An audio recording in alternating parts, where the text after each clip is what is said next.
পাকিস্তানের সাবেক এক মন্ত্রীর সঙ্গে বাকযুদ্ধে জড়িয়েছেন জনপ্রিয় পাকিস্তানি কণ্ঠশিল্পী আদনান সামি। পেহেলগাঁও কাণ্ডের পর ভারতীয় কেন্দ্রীয় সরকার ঘোষণা করে ২৬ এপ্রিলের মধ্যে সব পাকিস্তানিকে দেশ ছাড়তে হবে। এরপরই সাবেক পাক মন্ত্রী প্রশ্ন তুলেন, আদনান সামি কি ভারতেই থেকে যাবেন?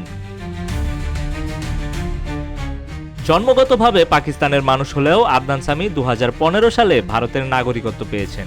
বিভিন্ন ক্ষেত্রে ভারতের হয়েই সরব হয়েছেন তিনি। কিন্তু কেন পাকিস্তানকে ত্যাগ করেছিলেন আদনান? ২০২২ সালে সামাজিক যোগাযোগ মাধ্যমে প্রকাশ্যে পাকিস্তানের নিন্দা করেছিলেন আদনান সামি। ভারতকে কেন ভালোবাসেন তাও জানিয়েছিলেন এই সঙ্গীত শিল্পী। আদনান বলেছিলেন, মানুষ আমাকে প্রায়ই জিজ্ঞাসা করে কেন আমি পাকিস্তানকে পছন্দ করি না। সত্যি বলতে পাকিস্তানের যেসব মানুষ আমার সঙ্গে ভালো ব্যবহার করেছেন তাদের উপর আমার কোনো রাগ নেই। আমাকে যারা ভালোবাসেন তাদের সবাইকে আমিও ভালোবাসি।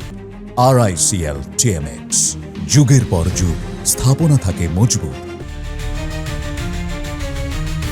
পাকিস্তান ছেড়ে আসার প্রসঙ্গে গায়ক বলেন, আমার পাকিস্তান সরকারকে নিয়ে সমস্যা রয়েছে। যারা আমাকে চেনেন তারা জানবেন এই সরকার আমার সঙ্গে কি করেছে। পাকিস্তান ছেড়ে আসার এটাই সবচেয়ে বড় কারণ। কিন্তু পাক সরকার ঠিক কি করেছিল আদনানের সঙ্গে?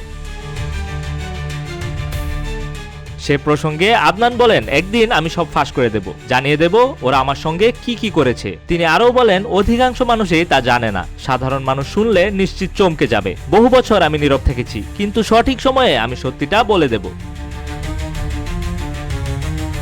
২০১৫ সালের জুন মাসে পাকিস্তানি পাসপোর্টের মেয়াদ শেষ হওয়ার পর ভারতের স্বরাষ্ট্র মন্ত্রণালয়কে নাগরিকত্বের জন্য আবেদন করেছিলেন পাকিস্তানি সঙ্গীত শিল্পী আদনান সামি। দীর্ঘদিন ভারতে ছিলেন তিনি, তাই সহজেই এই দেশের নাগরিকত্বও পেয়েছিলেন। সে বছরের ডিসেম্বরেই তিনি ভারতে বসবাস শুরু করেন।